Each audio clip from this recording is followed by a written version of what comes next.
That's Mitchell and Webb Sound, starring David Mitchell and Robert Webb, with Olivia Colman and James Barton.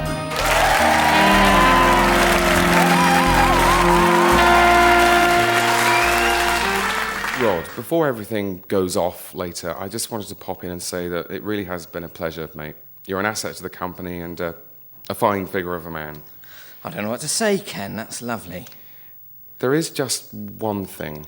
Oh, right, what's that? And I feel a bit bad, really, for not mentioning it before. You've got a bit of ham by your... just below your lip. A bit of ham? Yeah. I don't think so. Yeah, yes you have. But I didn't have ham for lunch. Rod, it's been there the whole time I've known you. What? It's been there 40 years. What? And you never mentioned it? Well, I was going to when it happened. You know, it was at the old works canteen. It was you, me, and Marion. Well, you two were talking, and I saw it go on, the bit of ham, and I motioned, but you missed it. You were raving about your new Avenger, and sort of the moment had gone. For 40 years? Well, it's a bit disgusting, to be honest. You must have wondered why you never married. And, geez, is that why I've missed a few of the key meetings? The ham? Well, the ham was a factor. The Stockholm deal? The ham. The tickets to the 66 final? The ham. The pleasuring of Sophia Loren? Once again, I'm afraid, the ham. Oh. Let me see that mirror. You mean... But that's not ham. That, by my lip, that's just a funny bit of... Rub it. No, this isn't ham. My God. It was ham. You see, with a good rub, it's simply... You know, now I think of it, I've had the feeling, for as long as I can remember, that things generally did sort of smell of ham. Okay, guys, these love scenes are always a bit embarrassing, but as long as you're both okay to do this now. Yep, I've had a mint. Yep, me too. Is my arm okay there? Yeah, actually, if you could just... Oh, what, like that? Yep, that's better, thanks. Okay, guys, remember that there'll be soaring music and everything. It's a very beautiful moment in the film, so just try and be as relaxed as possible. Yeah, sure. Okay, so in Times of Need, scene 28, take one, action. Oh, now we know. Now we know. Yep, now we know. Cut! John. Yeah. John, you were talking. Was I? Yeah, you said, now we know. Now we know? Yeah. Did I? Yeah, you did a bit. God, sorry, how weird. Not to worry, let's go again straight away. Take two, and action. Oh, now we know. Oh, now we know. Yes, now we know. Now we know! Cut! Now we know! Cut! Sorry, I know what that was. I was in her light, wasn't I? A bit. No. More, it's sort of the same thing again, really. What? The saying, now we know. What again? Was I, Carrie? Yeah, you were. You keep saying, now we know. God, I didn't realise. That is so weird. Why would I do that? We don't know. No. Right, sorry. Well, I'll cut that right out. Okay, let's try again, and this time keep an eye on the... On the now we know, yeah. All right, everyone, nice and quiet. Take three, and action. Oh, now we know! Oh, now we know! Now we know! Now we know! Now we know! Now we know! Cut! You're both doing it now. Really? You're kidding! I had no idea. Are you doing it now? Well, apparently. Look, okay, let's go again, but we won't take sound. We'll get the pictures. I can talk you through it, and we'll put the sound on later. Okay. Right, take four, no sound, and action. That's great, John. That's it. Lots of passion. Yeah. That's good, Carrie. Just mind the shadow there. That's good. Yeah. Oh, yeah. Now we know. Well, later on Radio 4, there's Book Talk, Book at Bedtime, and Book of the Week. And that's all after our daily in-depth look at the arts, front row. But first, I'm afraid we are occasionally forced to broadcast something for those poor sods without arts degrees. And so here's Simon Bryant with Sciencey Stuff. Grit your teeth, it'll be over soon. Don't switch off. Please don't switch off. Think of science, and you probably think of boring boffins messing about with test tubes. But don't switch off. Science can also mean exciting things like these exciting racing cars. It takes a staggering £50 million to coax these dulcet tones from a Formula One racing car, and for that, you don't even get a mirror on the sun visor, let alone a CD player, or a cigarette lighter on the dashboard, or a beaded seat cover, let alone a glove compartment, or a sunroof, let alone a dashboard compass. To find out more, I called in for a pit stop with Chief Mechanic James Buller at the Arrows Formula One Test Centre in Drayton. I asked him how different a Formula One car really was from my old jalopy at home. Well, a Formula One machine has almost nothing in common with a normal car. For a start... So, according to James Buller at least, there wasn't much chance of me giving Michael Schumacher a run for his money in my trusty Vauxhall Vectra. But what I wanted to know was why. To find out, I flagged down Rachel Halloran, designer and engineer for Williams-Renault.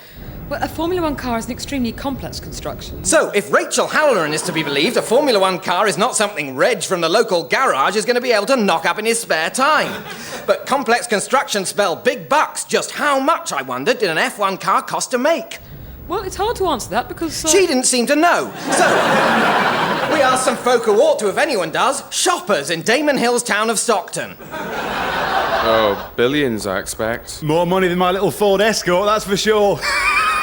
£1 million? £2 million? I don't know, £50 million? £50 million? That's more money than £20 million and £25 million put together. But what makes these costly cars go so fast? To find out, I pulled in for a team talk with Richard Jameson, Professor of Engineering at Glamorgan University. Well, for a start, there's the question of aerodynamics. That's the flow of the air over the car. You've probably noticed that F1 cars are very close to the ground. Yes! And sort of flatter. And sort of flatter than the cars you and I drive. Yes!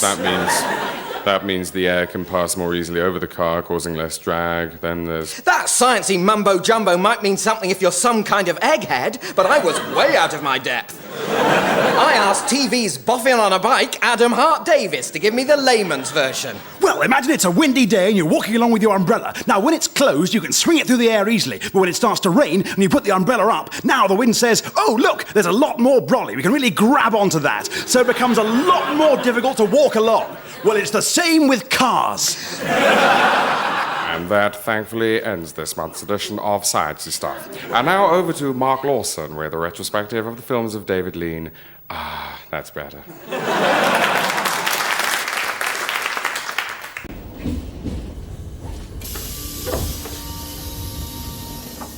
The next station is Marble Arch.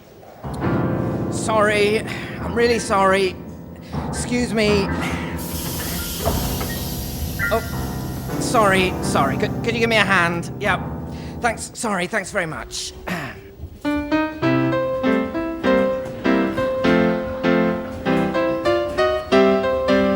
Ladies and gentlemen, there is a man on this train moving between the carriages with a grand piano. He earns 3 times what you or I earn. Please do not give him any money. And so we reach the most joyful part of the ceremony.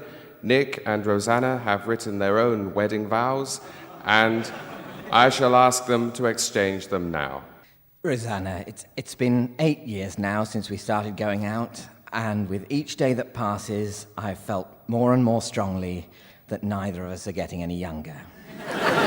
We're both well past 30 now, and basically, unless we get married, we should probably split up. But I've moved in with you now, and I'm buggered if I'm carrying all those books back down 4 flights of stairs. Nick, from the first moment I met you, I knew that compared to other men, you're a 6 at best. With my holiday tan on, I'm a 7, and I could do so much better, but I just honestly can't be bothered.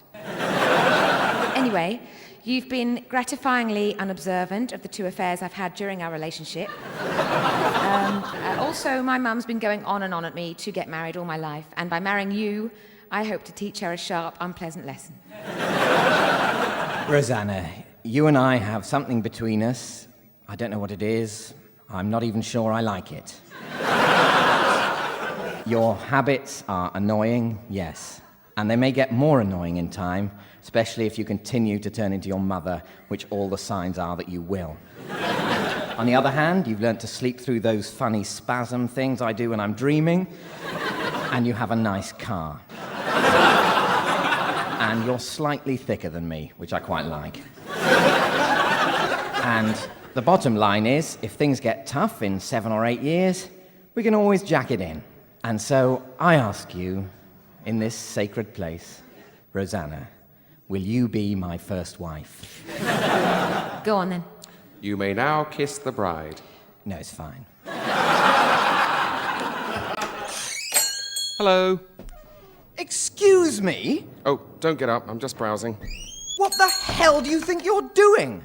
I just came to look at the books. What do you mean you just came to look at the books? This is my house. What? I live here. You've just walked into my house. Sorry, I thought it was a bookshop. The door was open. The door was unlocked. Oh, I see. I'm supposed to lock the door, am I? That's the only way to stop people just wandering into my home off the streets. It's just with all the books and the bell on the door. Yes, I've got a bell on the door. I like bells. It jingles when I walk in. I think it's rather jolly. I'm sorry, it just looks so much like a bookshop. With the shelves and the big window and... I like my window. I like to sit here with a glass of wine and watch people going about their business. And you've got a sign that says special offer. That was here when I came. Oh, did it used to be a bookshop? I haven't the faintest idea what it used to be. It honestly never occurred to me to trouble the previous owner for such personal information. Sorry, I'll go. Do you want me to turn the sign round so it says closed? No! I want you to stop touching my possessions and get out! Darling, did you sell any books? No, darling. I think somehow I blew it again. Morning. Morning. Good weekend? What? Had a good weekend? No, of course I haven't had a good weekend. I'm a pit pony. Well, we're all pit ponies. I was just wondering if... No, I was down the pit for 18 hours, then dinner, then sleep, then down the pit again. It was a rubbish weekend. Yes, well, goes with the territory, doesn't it? You know what they say? If you don't like being in a pit, don't become a pit pony.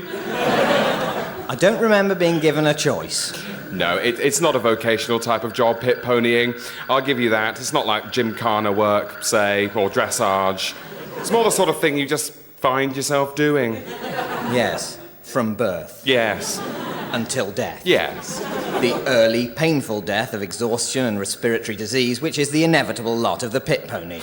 Well, if you're going to be all morbid about it. So, did you see the match? No. I saw some coal, and then I saw my dinner.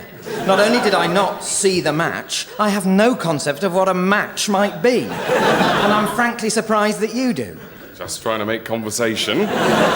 Going anywhere nice for your holidays? No, I'm not going on holiday. I never have, I never will, and nor will you. The basic concepts I understand are coal and dinner. Nothing else. Got it? Oh, don't be such a misery. You must have some hopes, some dreams. Sometimes I dream of there being less coal. Or more dinner. That's it. All right. Got it? Yes. Good. So, what are you driving these days? This evening on BBC One, Part 4 of the BBC's major new dramatisation of the life of Mahatma Gandhi, starring Ross Kemp. This week, all the fasting is doing Gandhi's head in, and the British are out of order. But now it's the Heaven and Earth show, which welcomes viewers of every different faith and philosophy and insults them all equally with the towering arrogance of its insipid middle-class banality. So let's dangle one ambivalent toe in the vast ocean of human rage and bewilderment just for an hour, and then the snooker. This is an appeal on behalf of Hairdressers Sans Frontières. Every day throughout the world, our stylists are working to help the very poorest people find better ways to manage the appearance of their hair. Stylists like Antoine. When I first arrived, I was overwhelmed by the scale of the problem here. I saw more split ends in 3 days than I would have seen in a whole year at the salon. In my time here, I've seen all 7 signs of unhealthy-looking hair. Many people's hairstyles are 10 or 20 years out of date. Very little fashion news gets through to here. That's the real problem with living in a dictatorship. Cheryl has worked in our El Salvador branch for the past 3 years. I mean, it's not that there's a shortage in the supply of leave-in conditioner, it's just getting it to the people on the ground who really need it. I just get so angry when I see the local militias driving around in their armoured cars with glossy, lustrous hair. You can tell they've been using a volumizing mousse. It makes me sick. This is Mwewe. She has to walk 15 miles every day to collect clean water. And that's why I gave her this short, very manageable look. With a bit of length on top because she carries a lot of weight on her head. For just £4 a month, you can make a real difference to the condition of real people's hair. For their sakes, please give as much as you can afford to Hairdressers Sans Frontières today, because they're worth it. Oh, and that's a bad miss. Yes, Peter Ebdon will be very disappointed with that. And as he walks back from the table, Ted, what do you suppose will be going through his mind? He'll have plenty to think about, Peter. He'll be asking himself, how did I miss that red? When am I next going to get back to the table? But I think most of all, he'll be thinking about that pint. You're spot on, Ted. He'll be imagining that pint at the end of the session and how good it's going to feel. Yes, you're right. He's just got to focus on that cooling lagery swallow and that first suck on a Lambert. That was a smashing pot from Tony Drago, but he's left himself awkward on the pink. This is a massive pink for Tony. Not as massive as that brown in the last frame, but still an enormous pink. Ted, he's gonna need all his concentration as he takes this pot on. He'll want to clear his mind of all distractions. Yeah. Let's just hope he's not thinking about what the minibar might have in store for him in his hotel room tonight. And he's missed it. Well, can you really blame him? I think inevitably he allowed himself to be put off by the thought of that huge whiskey and coke he'll be having in the shower as he gets ready to come downstairs for dinner in the hotel's Grosvenor Carvery. It is excellent there. Coming soon to a movie theater near you, Anthony Trollope is the Word Master. Look out! He's writing! My God, look at the words! The Drama. My pen! I've lost my pen! I've got a great idea and I can't find... Oh, no, there it is. The Good Times.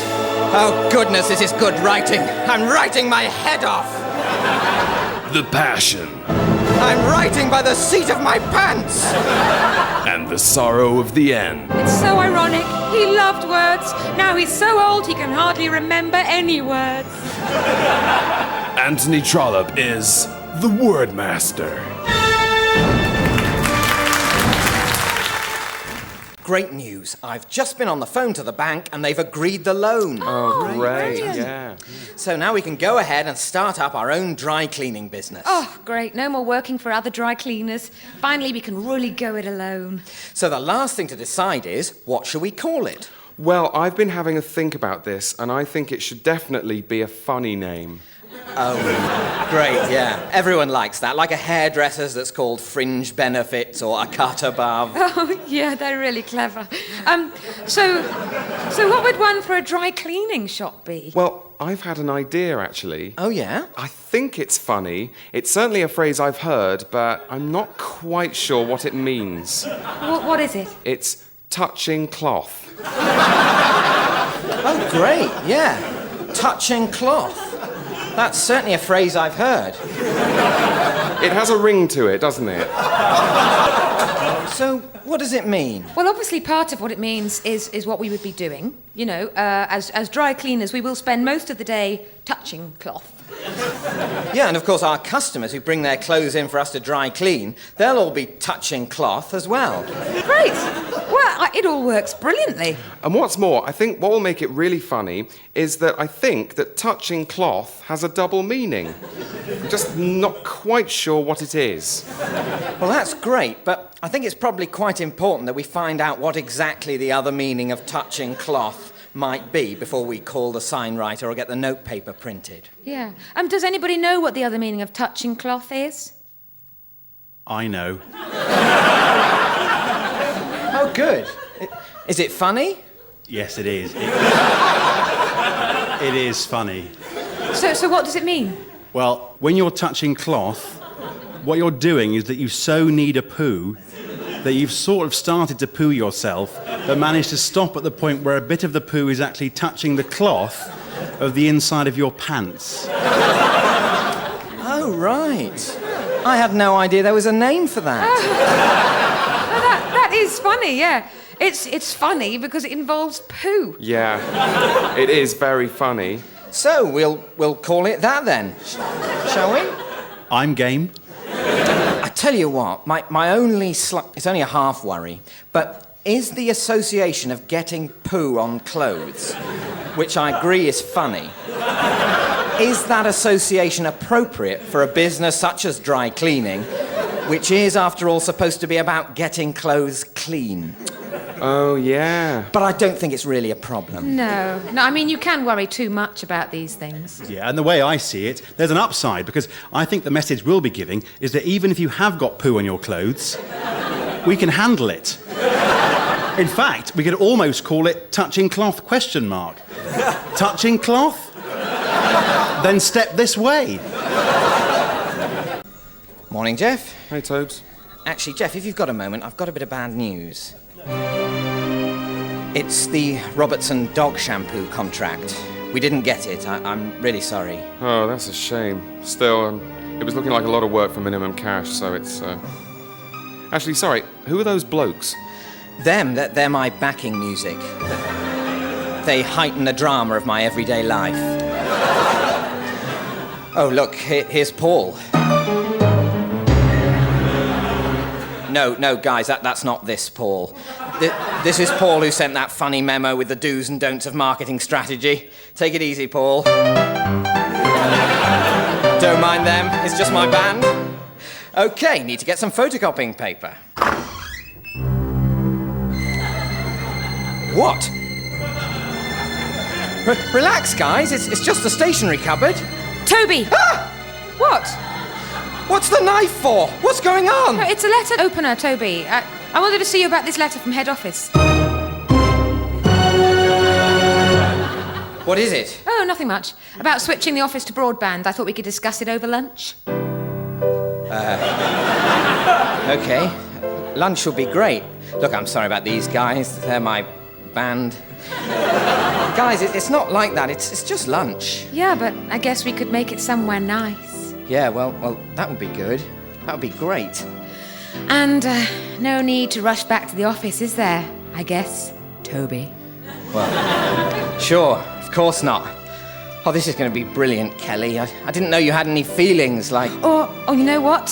Why didn't you sweep me off to Paris? Wow, yeah.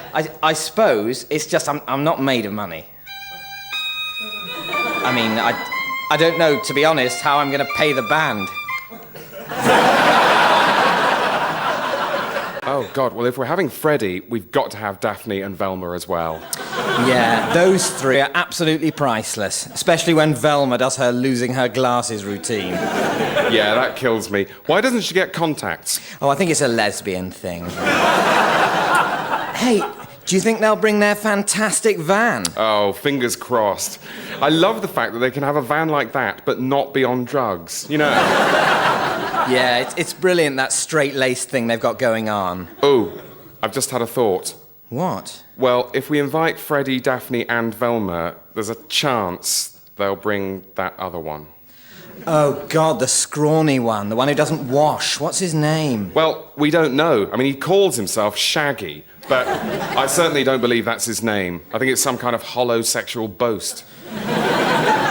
I think it definitely is. He's desperately trying to present himself as a sort of stud, despite being quite ugly and incredibly cowardly. The last time I saw him, he was literally shaking, and he spent most of the evening scampering up and down a very long corridor that happened to be there. Maybe we're being too hard. I mean, he's obviously insecure. He's so thin and he's always shaking. He's probably in the throes of some gritty smack battle.